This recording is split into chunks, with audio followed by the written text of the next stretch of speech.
Hello friends, welcome to Kanaka சமையல். இன்றைக்கி நாம் என்ன பார்க்க போகிறோம் அப்படின்னா, ரொம்பவே ஹெல்த்தியான டேஸ்டியான ஒரு டிஷ் தான் பார்க்க போகிறோம். உருளைக்கிழங்கு குழிப்பணியாரம் எப்படி செய்யலாங்கிறத நான் உங்களுக்கு சொல்லித்தர போகிறேன். வாங்க வீடியோக்குள்ளே போகலாம்.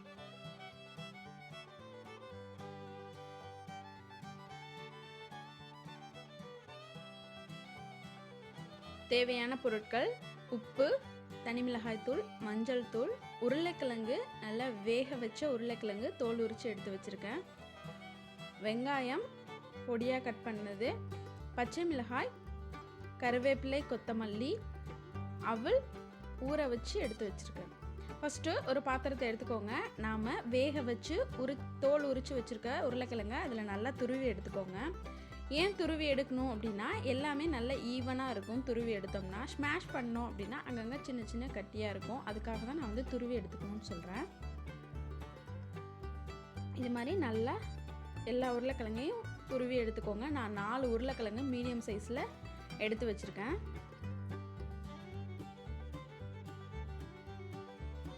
இப்போது உருளைக்கிழங்கு எல்லாமே துருவி எடுத்தாச்சு. அடுத்து நம்ம இதில் அவல் சேர்க்க போகிறோம். நான் ஒரு 1/2 கப் அவல் எடுத்து கொஞ்சமாக தண்ணி ஊற்றி 2 நிமிஷம் ஊற வச்சு எடுத்து வச்சுருக்கேன். இது உடம்புக்கு ரொம்பவே நல்லது, அதனால் இதையும் சேர்த்துக்கோங்க. அடுத்து பச்சை மிளகாய், ஒரு பச்சை மிளகாய் நல்லா பொடியாக கட் பண்ணி சேர்த்துருக்கேன். கருவேப்பிலை, கொத்தமல்லி கொஞ்சமாக சேர்த்துக்கோங்க. வெங்காயம், ஒரு பெரிய பல்லாரி வெங்காயத்தை பொடியாக கட் பண்ணி எடுத்து வச்சுருக்கேன், அதையும் இதில் சேர்த்துக்கலாம். உப்பு தேவையான அளவுக்கு சேர்த்துக்கோங்க. 1/4 டேபிள் ஸ்பூன் மஞ்சள் தூள், 1/2 டேபிள் ஸ்பூன் தனி மிளகாய் தூள். தனி மிளகாய் தூள் நீங்கள் வேணும்னா இன்னும் கொஞ்சமும் சேர்த்துக்கலாம், ஏன்னா பச்சை மிளகாய் வேறு சேர்த்துக்கோம் இல்லையா, அதனால் கொஞ்சமாக ஆட் பண்ணிக்கோங்க. அடுத்து நாம் சேர்த்த எல்லா இன்க்ரீடியன்ஸையும் அந்த உருளைக்கிழங்கோடு நல்லா மிக்ஸ் பண்ணணும். அதனால் நல்லா கையால் பிசைஞ்சு எடுத்து வச்சுக்கோங்க. ஒரு சப்பாத்தி மாவு பதத்துக்கு நீங்கள் பிசைஞ்சு எடுத்துக்கலாம். இதில் தண்ணியெலாம் எதுவுமே ஆட் பண்ண வேணாம், எண்ணெயும் தண்ணி எதுவுமே தேவையில்லை. இப்போ நம்ம சேர்த்ததை மட்டும் நல்லா மிக்ஸ் பண்ணி பிசைஞ்சு எடுத்து வச்சுக்கோங்க. எல்லா இடத்துலையும் உப்பு, காரம் எல்லாமே நல்லா இறங்கணும், அதனால் நல்லா பிசைஞ்சு வச்சுக்கணும், அதான் மெயின். இப்போது நல்லா பிசைஞ்சு எடுத்தாச்சு. அடுத்து நம்ம என்ன பண்ண போகிறோம்னா, குழிப்பணியார சட்டியை அடுப்பில் வச்சுருக்கேன். இதில் நம்ம கொஞ்சம் கொஞ்சம் ஆயில் சேர்க்க போகிறோம். ஒரு குழிக்கும் பார்த்திங்க அப்படின்னா ஒரு 1/4 டேபிள் ஸ்பூன் அளவுக்கு எண்ணெய் விட்டுக்கோங்க. இது இல்லை அப்படின்னா நீங்கள் இந்த டிஷ்ஷை எண்ணெயில் பொரித்து கூட எடுத்துக்கலாம். எண்ணெயில் பொரித்து எடுக்கிறத விட இது உங்களுக்கு ஹெல்த்தியாக இருக்கும், ஏன்னா ரொம்ப ஆயில் சேராமல் இருக்கும். இப்போது நாம் பிசைஞ்சு வச்சுருக்க மாவுலேருந்து ஒரு சின்ன சைஸ் பால் நம்ம எடுத்துருக்கோம். அந்த குழியில் போடுற அளவுக்கு நீங்கள் கொஞ்சம் கொஞ்சமாக எடுத்து நீங்கள் உருட்டி வச்சுக்கோங்க. இதை உருட்டும் போது பார்த்தீங்க அப்படின்னா அந்த உருளைக்கிழங்கு கையில் நல்லா ஒட்டும். அதனால் கொஞ்சம் தண்ணி தொட்டு நீங்கள் இந்த மாதிரி உருட்டினீங்க அப்படின்னா கையில் ஒட்டாமல் வரும். இப்போ நம்ம பால்ஸ்லாம் ரெடி பண்ணோம் இல்லையா, அதை நம்ம இந்த குழிப்பணியார சட்டியில் ஒன்றுலேயும் வச்சுக்கலாம்.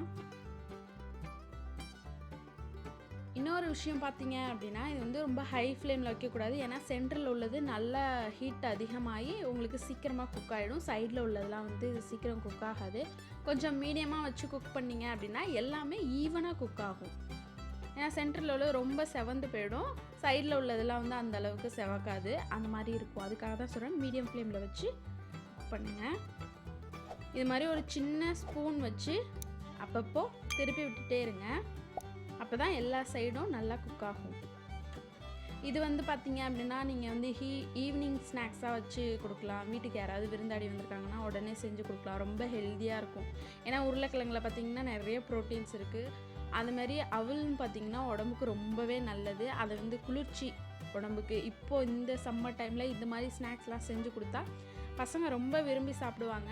அதுவும் ஒரு டொமேட்டோ சாஸோடு வச்சு கொடுத்தீங்க அப்படின்னா ரொம்பவே என்ஜாய் பண்ணி சாப்பிடுவாங்க. இப்போ பார்த்தீங்க அப்படின்னா கலர் சேஞ்ச் ஆகிருக்கு பாருங்கள். இந்த மாதிரி கலர் சேஞ்ச் ஆகணும், அப்போ தான் உங்களுக்கு நல்லா டேஸ்ட்டாக இருக்கும். நாம் சேர்த்துருக்க எல்லாமே பார்த்தீங்க அப்படின்னா உருளைக்கிழங்குலாம் ஆல்ரெடி குக் பண்ணது தான், அதனால் உங்களுக்கு ரொம்ப டைம் எடுக்காது, சீக்கிரமாகவே கலர் மாறிடும். நம்மளோட உருளைக்கிழங்கு குழிப்பணியாரம் ரெடி ஆகிடுச்சு. இப்போ நாம் இதை எடுத்து ஒரு பிளேட்டில் வச்சுக்கலாம். ரொம்ப டேஸ்ட்டாக இருக்கும், ரொம்ப ஹெல்த்தியானதும் கூட, செய்கிறதும் ரொம்ப ஈஸி, டைம் ரொம்ப ஆகவே ஆகாது உங்களுக்கு, ஈஸியாக டக்குன்னு செஞ்சிடலாம். ரொம்ப ரொம்ப ஹெல்த்தியான டேஸ்டியான உருளைக்கிழங்கு குழிப்பணியாரம் ரெடி ஆகிடுச்சு. கண்டிப்பாக எல்லோரும் ட்ரை பண்ணி பாருங்கள். இந்த வீடியோ உங்களுக்கு பிடிச்சிருந்துச்சுன்னா எல்லாருக்கும் ஷேர் பண்ணுங்கள், எங்கள் சேனலை சப்ஸ்கிரைப் பண்ணுங்கள், கூடவே பக்கத்தில் இருக்க பெல் பட்டனை ப்ரெஸ் பண்ண மறந்துடாதீங்க. எங்கள் சேனலுக்கு எப்போவுமே சப்போர்ட் பண்ணுங்கள். நெக்ஸ்ட்டு ஒரு நியூ டிஷ்ஷோடு நான் உங்களை மீட் பண்ணுறேன். Thank you friends.